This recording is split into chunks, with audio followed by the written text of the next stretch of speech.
Luca Lo Pinto und Olaf Nicolai. Thanks, Nicholas. So,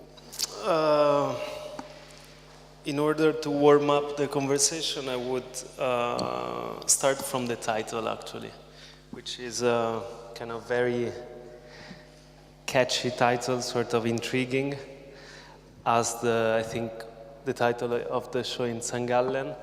So, in a way, is a title which you can kind of interpret it in different ways, and in a way, as we said this morning, evokes the idea of space and time, but at the same time there is a sort of also it evokes an idea of movement, of flow, of information, of certain idea of you can apply your functionality. So I wonder what was the idea behind this title, and how did you come out with this title, and how you can think it can fit to the exhibition, especially to the installation upstairs? Titles are the most difficult thing what you can ever do. I mean, when you start to do work, you maybe has an idea what you do, but then people ask you, what is the title? And then you think, shit, no idea what is the title. And then you start to think about it. So it is a very tricky thing to match with a title. Most people try to name their works like they name their babies. So this is not a very appropriate way to do naming or titling. So I tried to titles which are somehow covering an aspect of the work, but they are also surprising for myself. So I mostly like poetry as titles. I like titles which are extremely long. And I hate titles which are just one word, except the word is really good and you don't understand it. I mean, there's one title which I really like, is Samani, which is a piece which is in a collection of the Thyssen-Bornemisza as a dancing spot. And I know what it means, but nobody ever discovered it. So that's something what is really funny. And this title here is a title from a poem by Sun Ra. Sun Ra is a poet and a musician, and it's about space traveling. And the title in St. Gallen, it's a title by the commander who was on the moon, and he was saying, it's a godforsaken place, but it's beautiful, isn't it? So, and when you go to St. Gallen, it's a similar feeling. So, but I wanted to create a landscape which has this feeling. So the titles are also challenging. Sometimes there's a title before there's a work. So there's a title where I think, oh, I want to do a work which is fitting to that title. So, and that is something what I like to play with, and it has also to do with language and the ability of language to transport you on levels where you haven't been before. And that is what poetry can do to you. And so that is something what is maybe a bit romantic, but it can be very pragmatic, like in our case, because institutions need a lot of things before you really show your work. So they ask you for a press release before you know what you are doing. They ask you for press images before you have ever produced anything, because the whole PR machine is a lot of work. Do you still like it, so at the end, this title? This title I like a lot because I quoted a title from another work which I used already before, so I knew that title will work. So that was the thing. But for me, was pretty accurate for this idea of evoking time and space, because this exhibition, as you might have read, is happening across different venues with very different characteristics and specificities, and of course the idea was not just to tease the public and to make a horrible experience as sometimes you can have on the biennials, where you have to, when you don't have time and you have to walk across 15 different venues, but rather thinking about works that Olaf maybe already had done, but using certain ideas and works more as a sort of devices, and thinking about what these places can, again, produce. So I think it's also the idea of the installation upstairs is something that maybe you have already tested, but here acquires, of course, a different connotation. And so the installation upstairs is, okay, someone is already bored about the talk.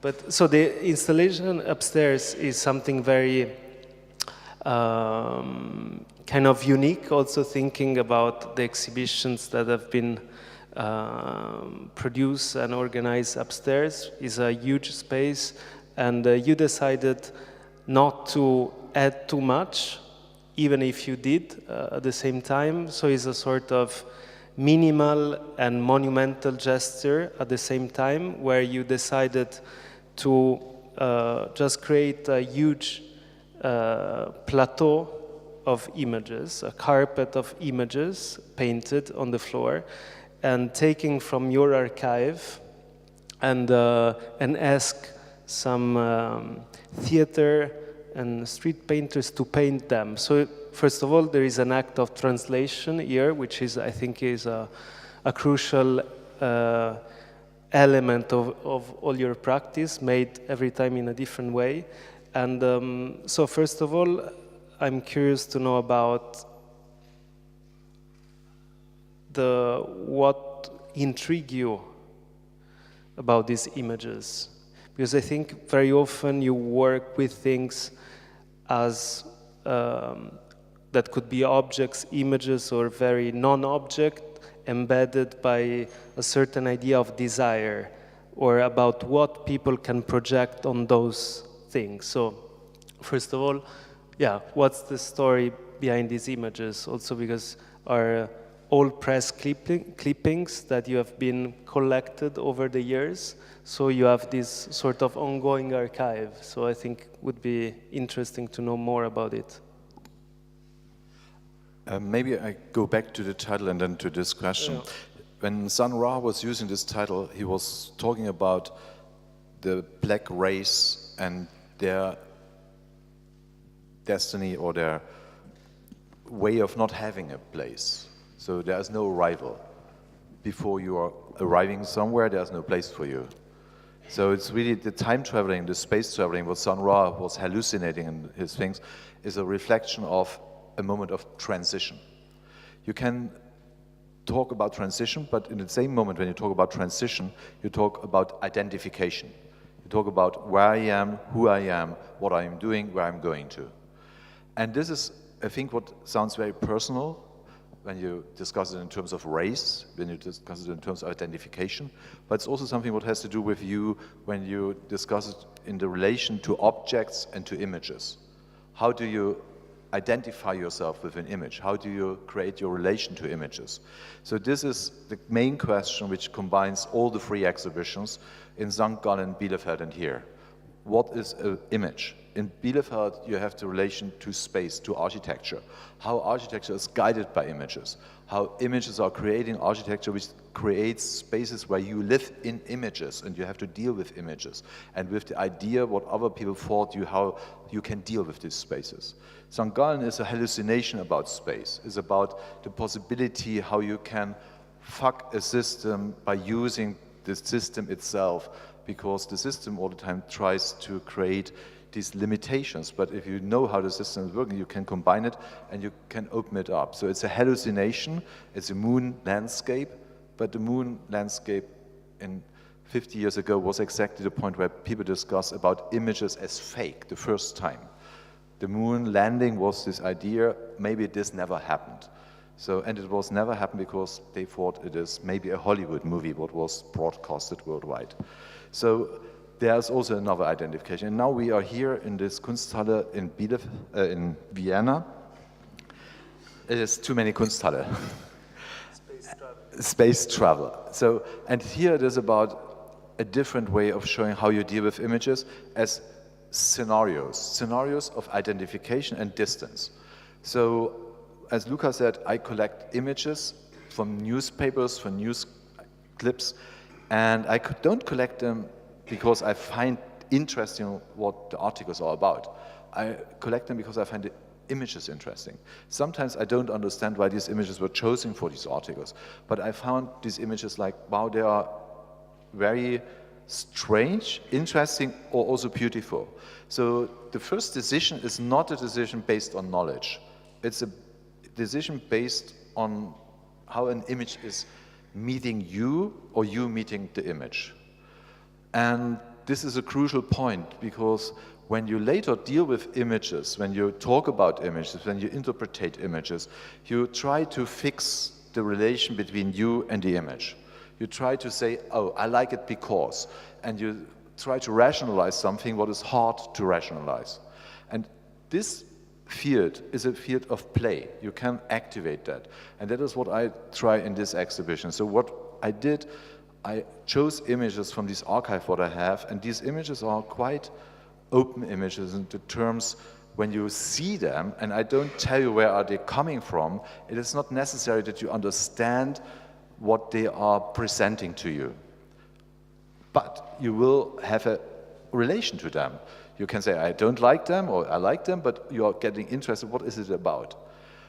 And then there is what is a very important thing, what we worked on quite long, a booklet where you can find the context where these images are coming from.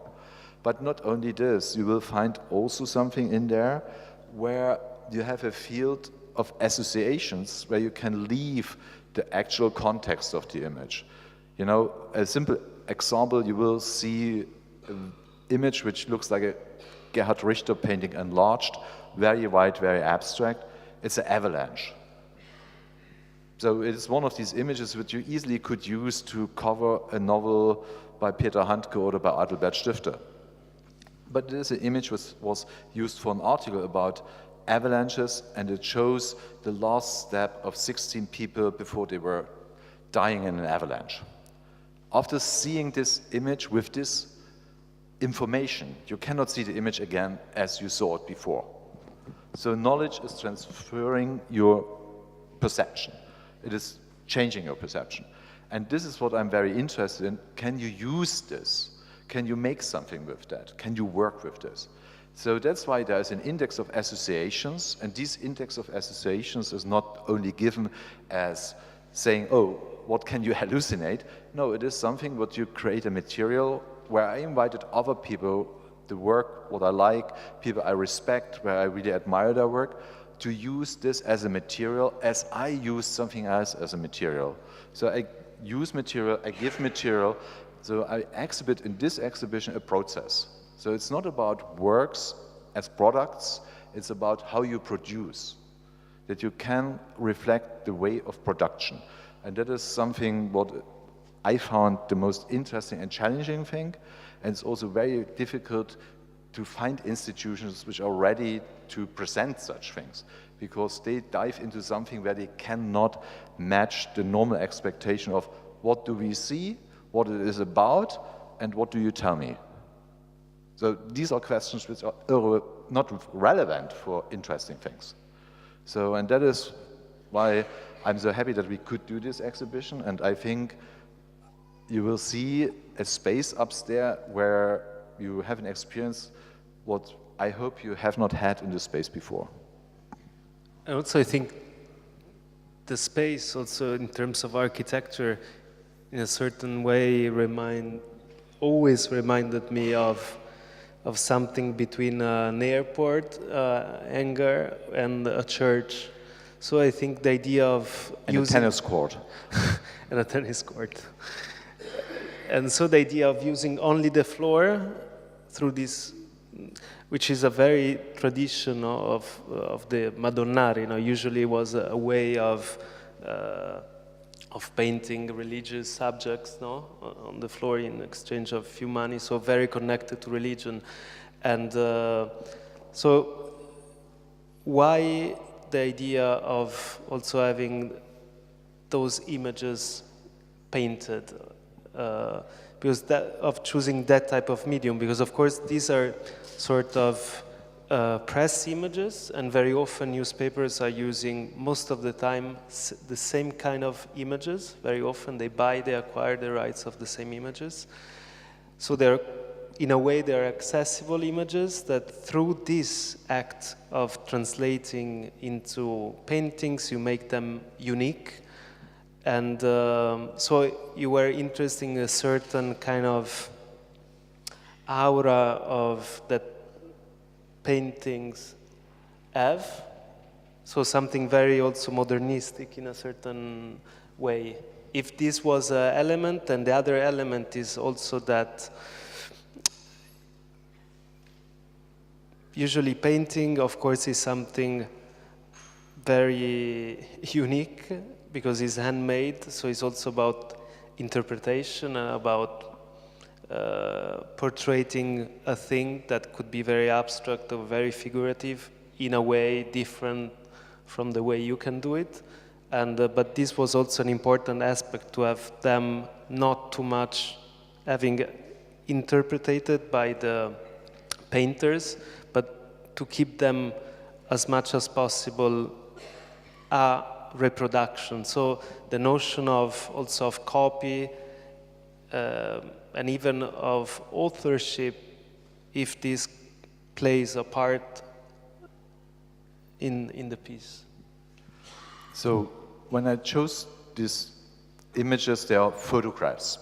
They are from newspapers. And photograph in a newspaper has a very clear function. It should relate to a text. When you are a journalist, they tell you you have to all the time respect the gap between the image and the text. That is what you have to deal with. When you make the gap too big, it could be problematic. If you have it too tight, it's maybe too boring. And you have to find a way to deal with that. So these images have functional, instrumental images.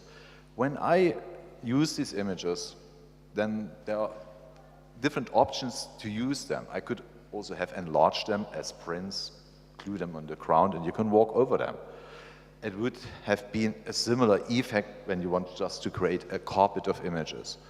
But I chose that I really wanted to have people painting these images in this space and also working with this blurring effect that each of these people are somehow interpreting with their technical skills the image.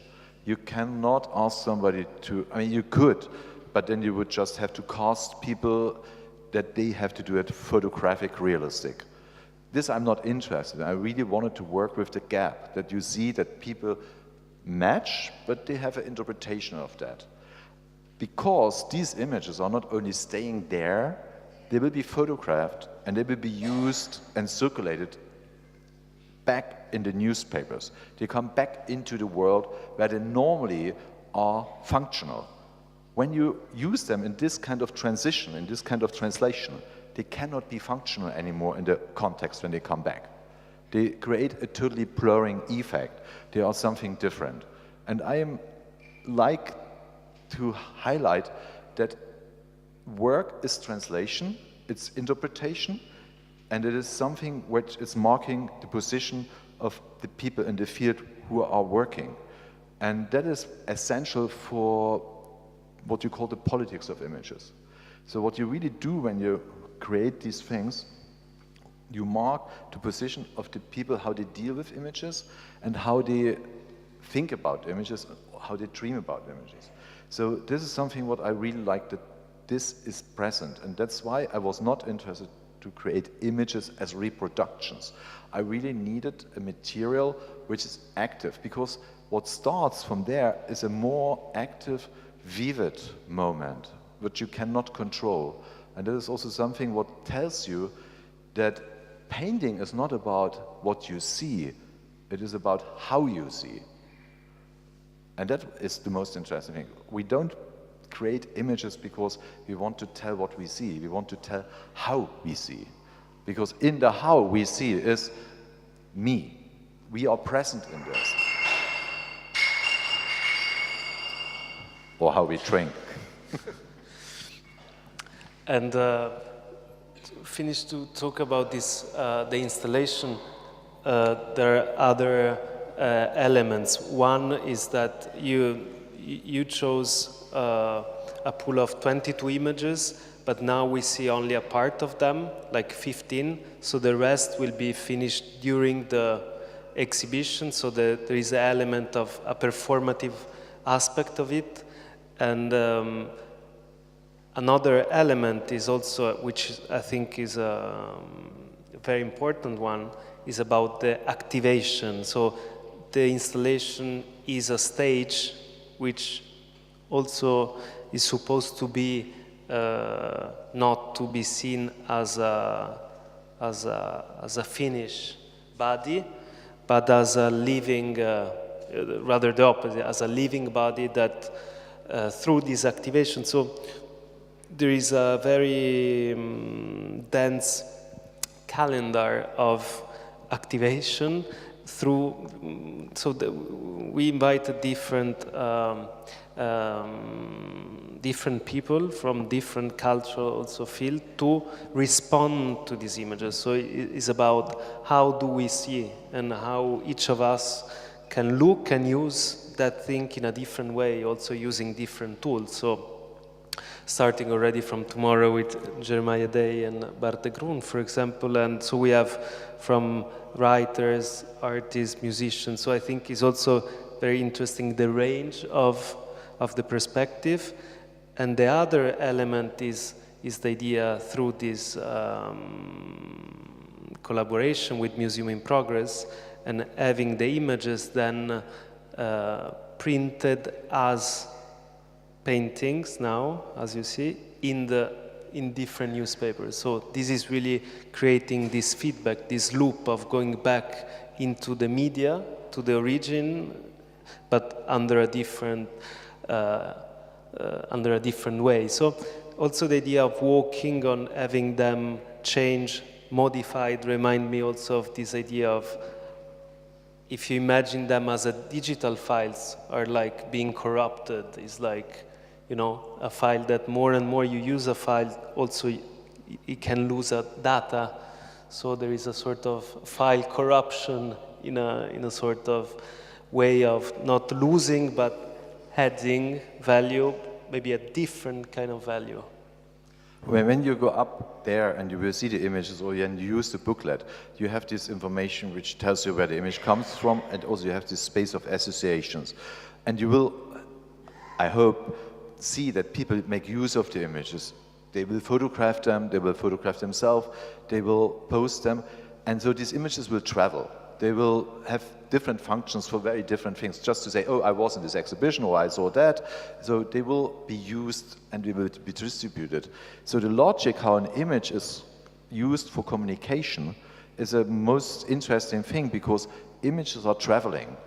And sometimes, not sometimes, mostly, what we think that they have a content which is fixed with them, and it means, oh, this image means that, is changing because people are using these images, like you do it on Instagram.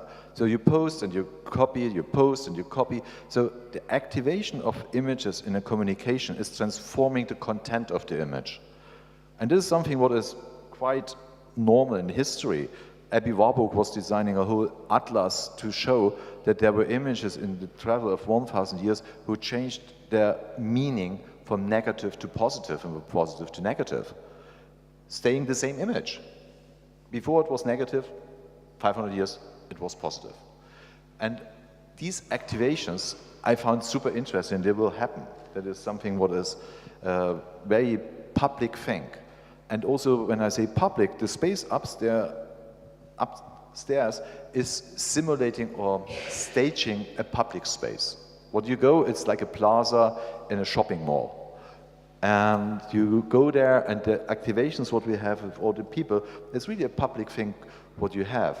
On the other side, we have venues outside in the city which get somehow privatized, because we do little things there which, if you know them, then you see this point of reality totally different.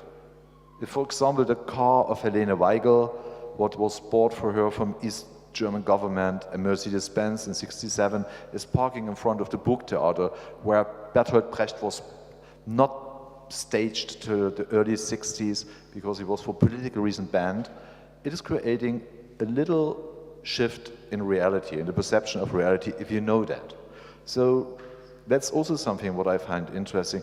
The activation of images, like in Instagram, how you create a reality which is fluid, which is in transition, and the other side, how reality, what you think is fixed, it is given, it's just there, is open exactly for these little transitions, how you can deal with that, how you can shift with this. That is something what I found interesting to test in this exhibition. That's why it was so great when Luca proposed, not let's do only something here. If you really think about methodology, if you think about what is work, how you create things, maybe it's not so much about of producing products, much more to make sensible for how you produce. Then we should also use Vienna as a city which is somehow a product, and where are the little spots in the city where you can introduce other things which is activating this potential thing of these spaces. So that's why we have these collaborations outside the museum, that there is something which is showing that this is not a point what has to do with the reality inside of a museum, it has to do with every reality, and that is what I found extremely challenging. But it was in the beginning also something, when you asked me for that, I thought that will never work because it's too much to do. And at the same time, I was thinking how also in the past, it's not the first time that you use like news as a raw material, as a starting point for works, like Escalier du Champ, the piece you did in Munich, which is, for example, in a way reappearing here in Vienna in the context of the monument of the Denkmal in Balausplatz. But of course, this monument that you design, of course, as a very specific, I mean, the idea, of course, is again of creating a stage. And also I know that you are not such a big fan of participating to this call for making like public monuments or memorial, but this one I think is a very specific sort of background.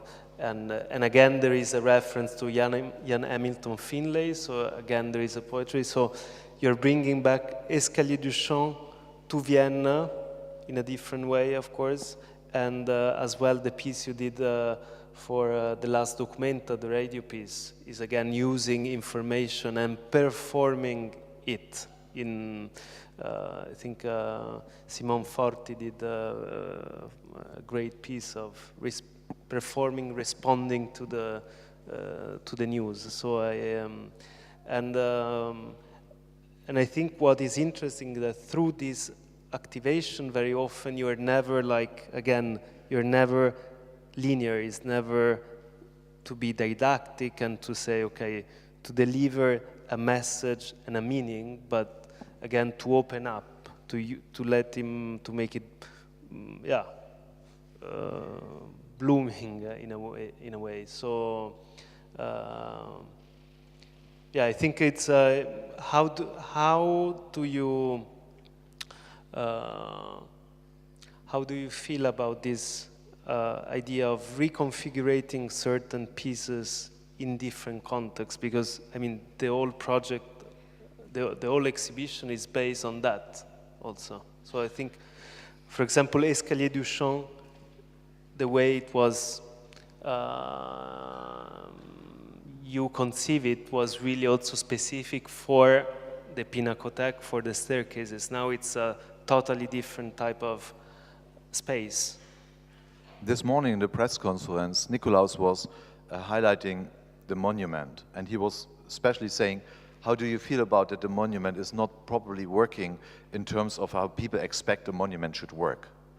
And I don't see it as a problem, because it's one of the compliments. It was not conceived as a monument to work as a monument.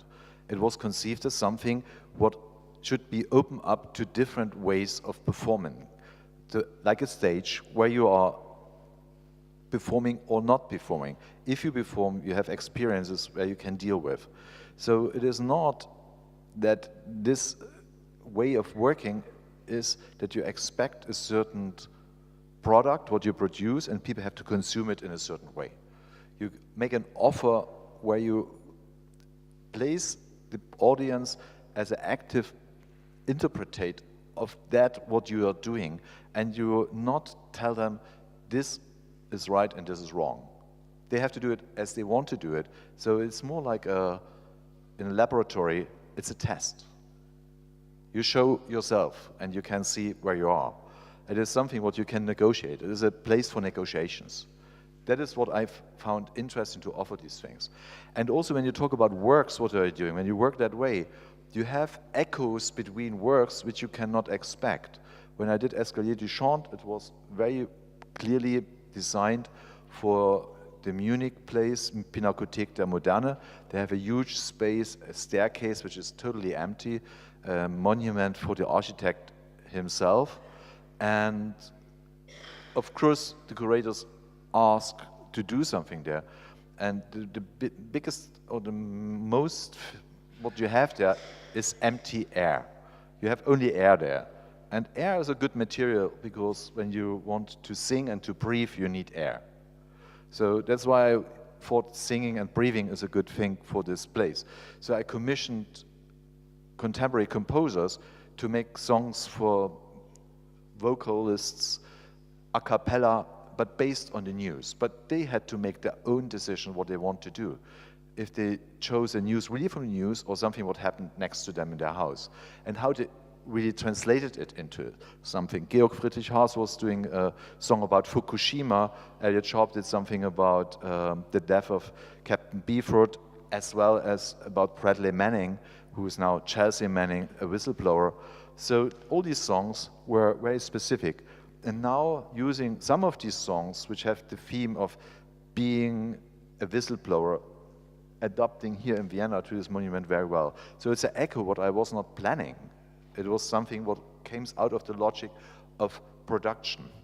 And I think everybody knows that from your own biography, that you come to a point where you think, wow, this is something what makes sense, but sense what could not be made because it's a retrospective thing. So you have seen something in your childhood and then you come to a place and then it calls you something, you think, wow, these things are now making sense. I never thought about it. I watched a movie by Visconti, one of the rare movies, which were in the cinemas in East Germany in the 70s. In German, it's Gewalt und Leidenschaft. And 20 years later, I was in the house where this movie was made, and I did not know it, and I did an exhibition there. And then I discovered that I did exactly what I wanted to do already 20 years before. And it was a very strange echo. And these things are happening when you are open to the world around you, so that you understand that you are an ecosystem, but you are an echo where the valley which is giving the echo is moving. You know, the echo is coming and you are moving. Echo is, by the way, the name of the nymph who wasn't falling in love with Narcissus. So it's also about who you are and how you perceive yourself. So that is a little bit the thing, how I see my works. They are echo chambers, and they are sometimes surprising for me. Like today there was this thing when we have at Georg Fritsch, the Antiquariat, the installation of all the material which I selected from the storage and from what is there. And then Georg is telling about these pieces which I chose. So he knows much more about these pieces. And sometimes these pieces make sense together, but he did not select the pieces together. So I chose a book by H.C. Artmann, Dracula, because the whole show at Georg Fritsch is dedicated to H.C. Artmann and his proclamation of the poetical act. And then Georg tells me that in 1967, H.C. Artmann was performing Dracula in this space. I have never heard about that. So these are very strange coincidences, and I don't believe in coincidences. And Artmann was a deserter, so it makes also sense with yes, that is very with interesting. monument. You know, when I did the monument, And I was talking about Artman. A lot of people said, no, he was never a deserter, but he was. He was somebody who escaped the army. There's also something, but he never made a claim out of it. He never was, because he liked also the attitude of a dandy, and the military and dandy, they have a quite ambivalent relation. So that makes also somehow a bit of sense. But there's something what in this poetical act, why I was choosing it, written in 1953, where it says, you can be a poet without writing and speaking any word. And that's what it's about. You can be somebody else. But also this element of not always kind of showing off and to bring like a spotlight on something is another communal element or kind of recurring element that I see also in different works you did. I'm thinking of Giro, the piece that you did in the German pavilion. You decide to do almost an invisible gesture. The recent piece you did in Munich is also about, in a different way, but also doing something, presenting an action that no one can see, as to imagine, then they can see only a part of it, or like Les Boulets de Voyant, but especially like the boomerang in Venice, thinking about you offer a sort of unique occasion to really of visibility, and you do kind of the opposite, taking also the risk of not being seen. And I think also what I really like of the Helene Weigel piece is also is a character, is a performer. She is a performer appearing in certain moments, but there is nothing there written there where you can contextualize precisely. So in a way you have to speculate about that, about the appearance of a strange element within your daily life, in this case in Vienna. So this notion of also of not being always visible, I think is also connected in a way with Artman. Yeah, it is about that there are not only one reality. So sometimes realities are matching and then you are surprised. And that is the most important thing, that you understand when I do something which is invisible, it's invisible for the audience I know, but maybe there's another audience, for this audience is definitely not invisible. I don't know this audience. Maybe I get to know that audience later. And maybe it is the same audience which have not seen the piece before. So that is something what I found interesting, just these matches. It's like, you know, the early David Lynch movies. He was casting the actors for these movies because he have seen these actors when he was younger. So he hallucinated how old would be the actor now when he aged correctly. So he placed in his thing the actors that way. So the casting was done by a logic what nobody could understand in this movie. But that made the movie so special. That made it totally different. So there are different realities with different logics. And the most interesting thing is to combine them and to create moments where you don't know what will happen, and that everybody knows that, I hope at least, that you have a moment where you have a epiphany and you think, I don't know what it is, I don't know where it comes from, but I know it is something. And that is the point where you have a little shift.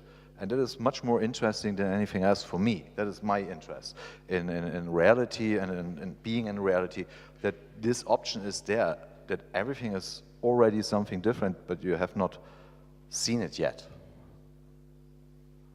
A bit like also the piece you did in Venice of watching the falling stars. I think also that is a kind of using reality, I mean, as a sort of ready-made to build up a sort of a fiction narrative. And again, I think it's, you always then put next to this very emotional element of the works, where you like that people experience something and they feel catched by it.